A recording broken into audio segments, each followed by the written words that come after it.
욥기 4장 1절부터 8절까지의 말씀을 저희들 한 절씩 봉독하도록 하겠습니다. 제가 먼저 읽도록 하겠습니다. 보아스가 성문으로 올라가서 거기 앉아 있더니 마침 보아스가 말하던 기업 물을 자가 지나가는지라.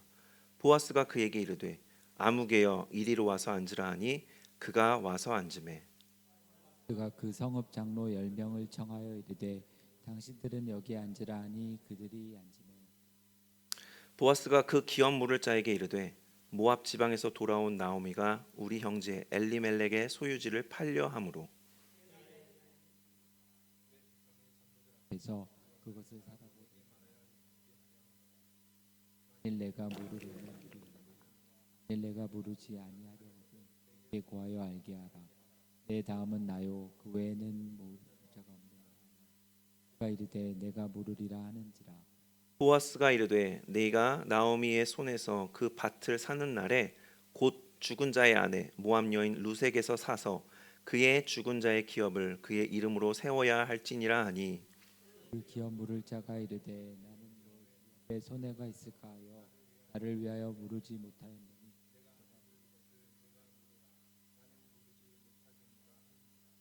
옛적 이스라엘 중에는 모든 것을 무르거나 교환하는 일을 확정하기 위하여 사람이 그의 신을 벗어 그의 이웃에게 주더니 이것이 이스라엘 중에 증명하는 전례가 된지라. 이에 그 기업 물을 자가 보아스에게 이르되 내가 너를 위하여 사라 하고 그의 신을 벗는지라. 아멘.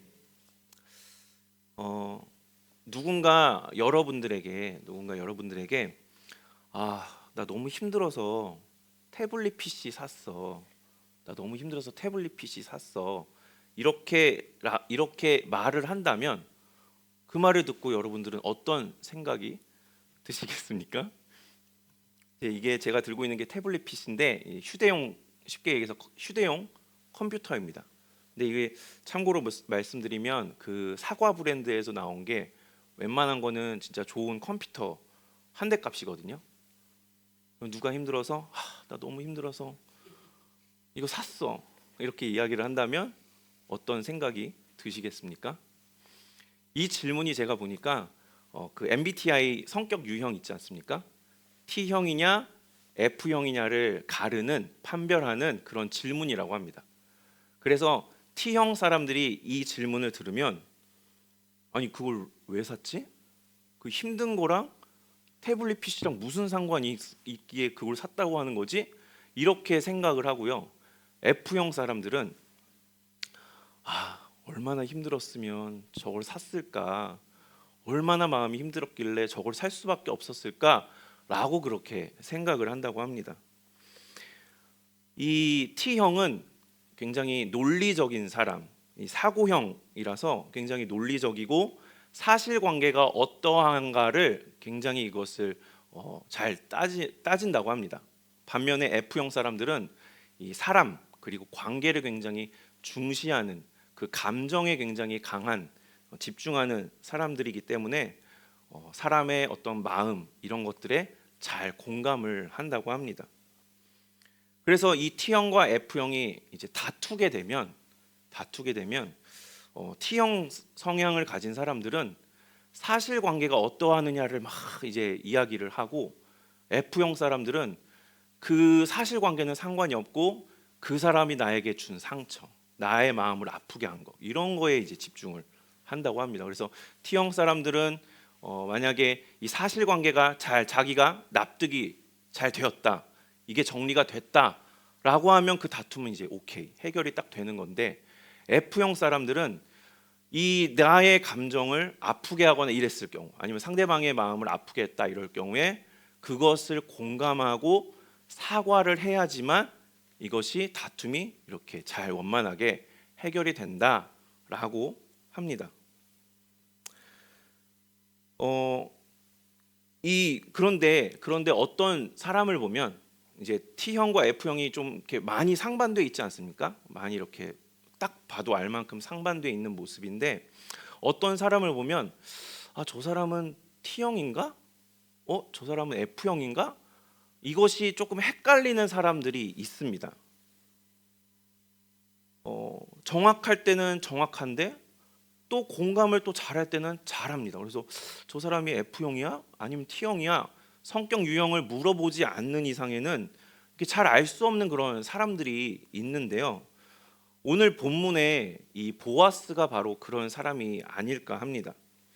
그는 따뜻할 때는 굉장히 따뜻한 그런 모습을 보여주고요.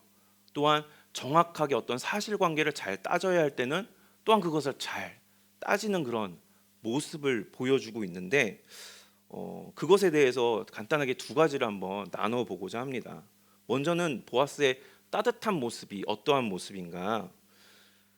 그는 한마디로 인애의 모습이었습니다. 인애. 우리가 계속 나누었죠. 이 인애를 세 가지로 나누어 볼 수 있을 것 같습니다. 첫 번째는 자기 자신이 바로 인애의 사람이었다라고 하는 것인데요.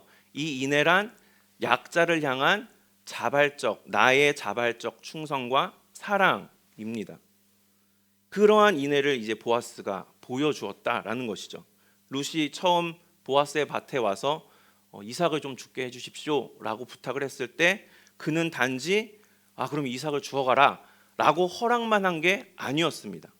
이 룻은 연약한 여인이었죠. 연약한 여인이었기 때문에 그 넓은 밭에서 어떠한 위험이 있을지, 또한 연약한 여인이었기 때문에 남성들이 줍는 것에 비해서 아마도 풍족하게 줍지 못하는 그런, 그리고 외부에서 왔기 때문에 같은 일하는 어떤 공동체 안에 들어올 수 없는, 한마디로 안전과 이 성과와 그리고 함께 하는 것에 대한 소외될 수밖에 없는 그러한 상황이었죠.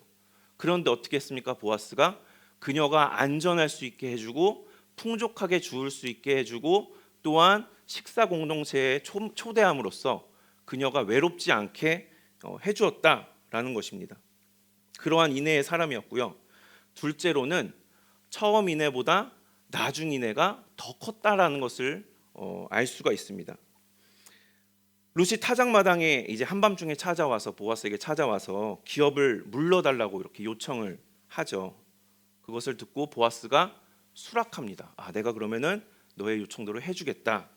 그런데 이것은 그런가 보다 하고 쉽게 생각할 만한 문제가 아니었다라는 것입니다. 이제 엘레멜렉이 세상을 떠나죠. 그리고 나서 10년 뒤쯤에 두 아들 모두가 세상을 또 떠났습니다. 그런데 문제는, 이 집안의 문제는 어떻습니까? 그 다음을 이을, 대를 이을 아들이 없었다라는 것이었죠. 그 상황에서 토지 사용권, 기업을 물러달라 요청을 오면은 내가 돈을 주고 사면은 이 토지 사용권은 이제 내 것이 됩니다. 여기까지만 보면 내가 사는 것이 나에게 이득입니다. 나에게 이득이 되죠.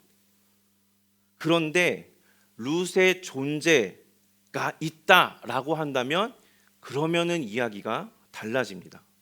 왜냐하면 룻과 결혼을 해야 하기 때문입니다. 그리고 룻과 결혼하여서 룻으로부터 아들을 얻게 된다면 그 아들이 나의 자녀가 되는 게 아니라 엘리멜렉의 후손이 되는 겁니다. 엘리멜렉의 후손이 되고 그 엘리멜렉의 후손이 되는 그 아들에게 내가 산 토지 사용권을 되돌려줘야 하는 그런 상황이 되는 것이죠. 그러니까 한마디로 돈은 돈대로 내고 새로 이제 형성된 가족은 또 내가 부양해야 되고, 그리고 나중에 되면 땅도 내 것이 아니게 되고 자녀도 내 것이 내 자녀가 아니게 되는, 그야말로 큰 손해를 입을 수밖에 없는 그런 상황이 되는 것이죠. 그러니까 이런 상황에서 기업을 물러주십시오라고 했을 때 그것을 생각한다면 선뜻 누가 그것을 내가 할게, 내가 너의 요청대로 해줄게 라고 이야기를 할 수 있겠느냐 말이죠. 그래서 오늘 본문에 나오는 더 가까운 친족은 손사래를 치면서 나는 못하겠다 라고 손을 뗀 것 아니겠습니까? 오늘 본문의 4장 4절인데요 함께 읽겠습니다. 시작. 만일 내가 물으려면 물으려니와 만일 내가 물으지 아니하려거든 내게 고하여 알게 하라. 내 다음은 나요. 그런데 보아스는 어떻습니까? 그걸 알면서도 자신이 책임을 지려고 했다라는 것이죠. 큰 손해가 있는 것이 뻔히 보이는데도 기꺼이 감당하려 하는 처음 이내보다 더 큰 나중 이내의 모습이 바로 보아스에게 있었다라는 것입니다. 세 번째는요, 보아스는 이내를 아는 사람이었다라고 말할 수가 있겠습니다. 그는 룻의 이내를 또한 알아봤죠. 3장 10절입니다. 함께 읽겠습니다. 시작. 내가 가난하건 부하건 젊은 자를 따르지 아니하였느니 네가 베푼 이내가 처음보다 나중이 더하도다. 아멘. 룻이 나오미를 붙잡고 보여준 처음이네. 나오미를 책임지기 위해 보여준 그 처음이네. 그리고 그것을 넘어서 엘리멜렉 집안 전체를, 집안 자체를 세우기 위한 자신이 감수한 희생이 있었죠. 자신이 위험한 상황에 빠질 걸 알면서도 기꺼이 타작 마당으로 갔고, 또한 젊은 자건 부한 자건 따지지 않고 보아스에게 나아가서 기업 물음을 요청했습니다. 이러한 나중이내, 룻이 보여준 나중이내를, 처음이내와 나중이내를 보아스는 알아보았다라는 것입니다. 이것을 알고 그것에 대해서 공감하는 모습을 보아스가 보여줬다라는 것이죠.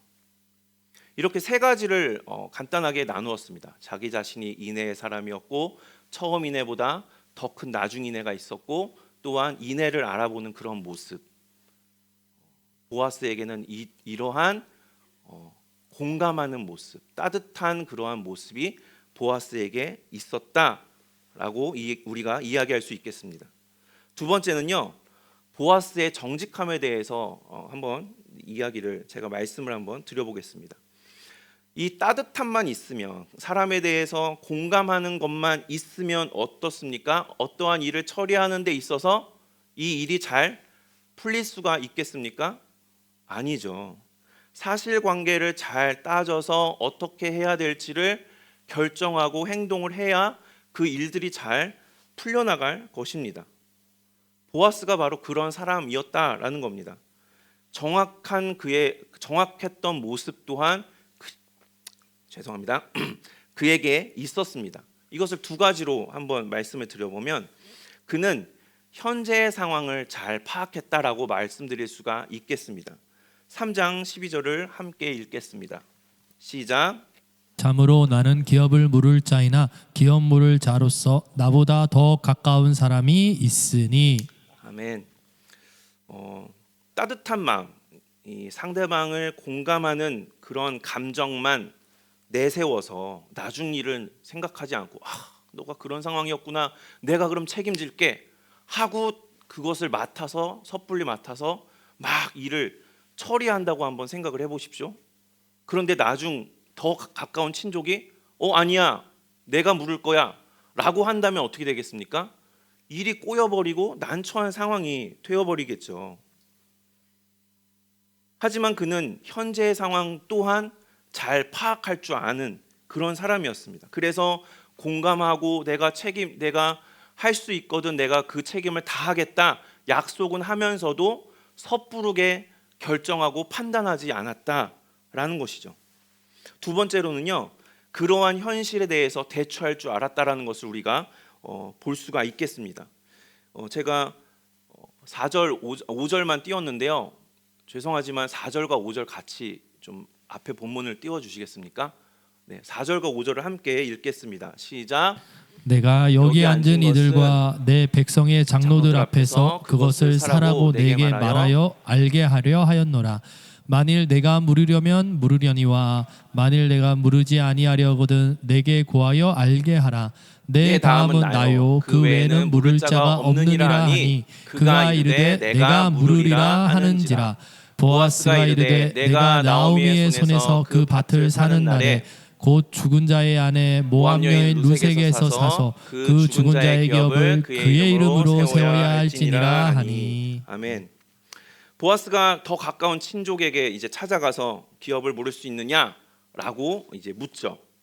그런데 이 지금 상황의 요지는 어떻습니까? 기업을 물으는 것뿐만이 아니라 룻과 결혼해서 그 가문을 세워야 되는 그 문제가 두 가지의 문제가 있죠. 근데 보아스가 이 더 가까운 친족에게 어떻게 이야기합니까? 한꺼번에 기업도 물러야 되고 룻과도 결혼해야 돼라고 이야기하는 게 아니라 두 가지를 나누어서 따로따로 이야기를 하는 것을 볼 수가 있습니다. 왜 이것을 굳이 두 번을 나누어서 앞에 먼저 얘기하고 대답을 듣고 나서 다음 것을 이야기를 했을까? 추측해 볼 수 있는 것은 본인이 책임지기 위해서 전략적인 접근을 했다라고 이제 생각해 볼 수 있을 것입니다. 먼저는 땅 이야기를 합니다. 땅을 물으면 어떻습니까? 그 땅을 통해서 내가 많은 이득을 취할 수가 있겠죠. 그래서 땅 이야기를 먼저 해서 그 사람의 기대감을 막 높여줍니다. 아, 내가 얼마만 지불하면 그 땅이 나의 사용권이 나에게 와서 내가 쓸 수 있겠구나. 아, 그럼 어떠한 수익이 없겠구나. 이러한 기대감을 막 높여줍니다. 그랬다가 룻과 결혼해서 자녀를 낳게 되면 그 자녀에게 돌려야 한다라는 말을 함으로써 그 기대감을 상쇄시킬 뿐만이 아니라 그것에 대한 손해 날 것에 대한 것을 부각시킴으로써 아니잖아. 이렇게 했다가 내가 큰 손해를 보겠는데 라고 하는 그러한 생각을 들게끔 하는 실망감을 줌으로써 받아들이지 못하게 하는 이 보아스의 입장에서 보면 상당히 전략적으로 접근해서 그렇게 본인의 하고자 하는 일을 이렇게 실행에 옮긴 게 아니겠는가라고 말할 수 있을 것 같습니다. 이렇게 그는 상황을 잘 파악해서 일을 성취하기 위해서 이성적으로 접근하는 모습 또한 보여주었죠. 만약에 그가 아까 말씀드린 대로 그저 공감하는 마음, 감정을 앞세워서 일을 처리했다면 어떠했겠습니까? 그가 원하는 대로 일이 되어지지 않았을지도 모릅니다. 한마디로 그는 따뜻한 마음이 있으면서 동시에 논리적이고 정확한 모습, 아까 말씀드린 대로 F 성향의 모습을 강점을 가지고 있되 동시에 T 성향의 강점도 가지고 있는 그런 모습, 그런 사람이었다라고 할 수 있지 않겠습니까? 이렇게 어느 한쪽에 치우치지 않고 균형 잡힌 이런 모습은 그 균형 잡힌 사람을 그 사람과 그 사람의 삶의 모습을 귀하다.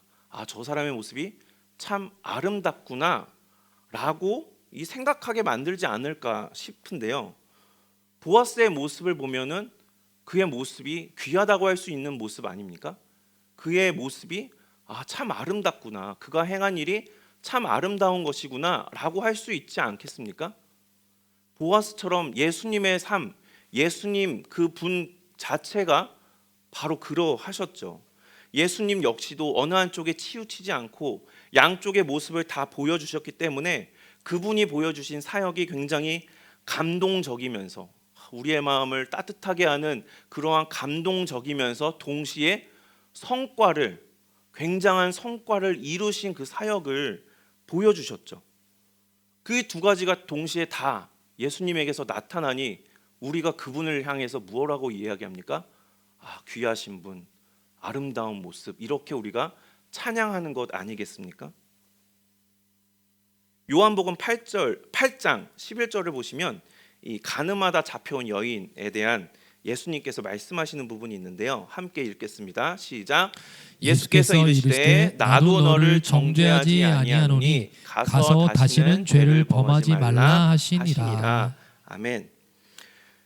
예수님이 가늠하다 잡혀온 여인을 향해서 이제 죄를 지었으니까 넌 죄인이야. 넌 죄에 맞는 합당한 벌을 받아야 돼. 너는 저주를 받아야 돼. 막 이렇게 말씀을 하셨습니까? 안 하셨죠. 그 여인을 정죄하지 않으셨습니다. 이 가늠한 여인에게 하셨던 것처럼 예수님은 당시에 누가 봐도 죄인이다, 저 사람은 죄인이야, 저 막 이렇게 비난받아 마땅한 사람들을 같이 예수님이 정죄하고 죄인이라고 하시기보다는 예수님은 그들의 친구 역할을 오히려 자처하셨다라는 것을 우리가 알 수 있죠. 그들을 공감해 주시고 그들의 이야기를 들어주시고 그들을 오히려 품어주지 않으셨습니까? 그런데 그렇다고 해서 그들의 잘못된 모습들에 대해서 그래, 뭐 그럴 수도 있지, 한 번은 괜찮아, 두 번까진 괜찮아, 이렇게 그것을 눈 감아주고 용납해주고 그냥 설렁설렁 넘어가는 모습이셨습니까? 아니죠.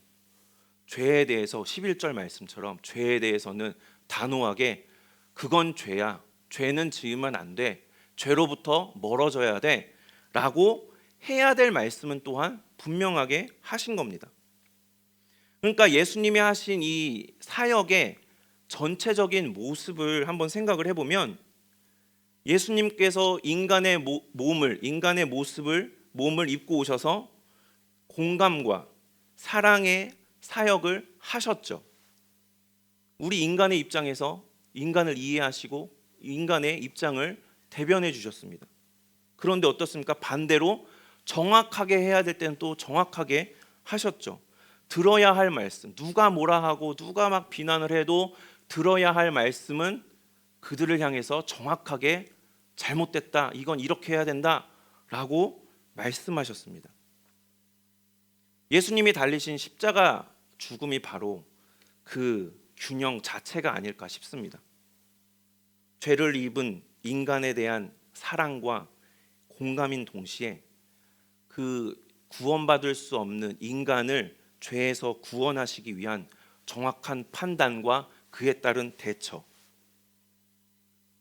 그런 예수님을 향하여 우리는 아까 말씀드린 것처럼 귀하다, 아름답다 이야기하지 않습니까?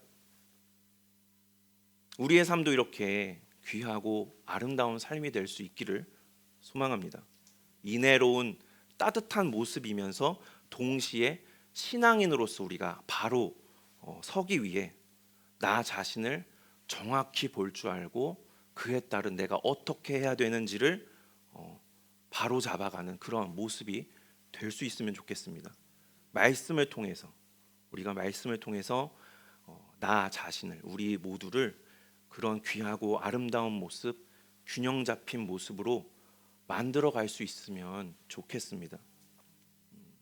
말씀으로 하나님의 마음, 하나님이 나에게 어떠한 마음을 품고 계시는가, 인간에 대한 사랑이 어떠하신가를 끊임없이 느끼고 깨닫는 동시에 그 말씀을 통하여 나를 직시함으로써 바르게 나아가야 하겠다, 바른 발걸음 우리가 옮길 수 있기를 소망합니다. 그리하여서 균형 잡힌 우리의 신앙의 모습 그렇게 다듬어져 가서 결국에는 우리들의 인생 또한, 우리 자신의 모습 또한 아름다웠다, 귀했다, 그러한 결정체였다 말할 수 있게 되면 좋겠습니다. 말씀을 정리하겠습니다. 보아스는 따뜻하면서도 정확했습니다. 인애가 있는 자의 모습이면서도 동시에 현실을 직시하고 정확하게 판단하여서 자신이 해야 될 역할을 해나갔죠. 예수님도 그러하셨습니다. 그래서 보아스를 가리켜 예수님을 향하여 우리는 귀하고 아름답다라고 이야기를 할 수 있습니다. 우리도 이런 균형 잡힌 신앙의 모습이어야 하겠습니다. 그러한 모습이기를 소망합니다. 나를 그렇게 만들어 가시는 하나님의 말씀, 이 말씀으로 늘 우리가 다듬어져 갈 수 있게 되기를 소망합니다.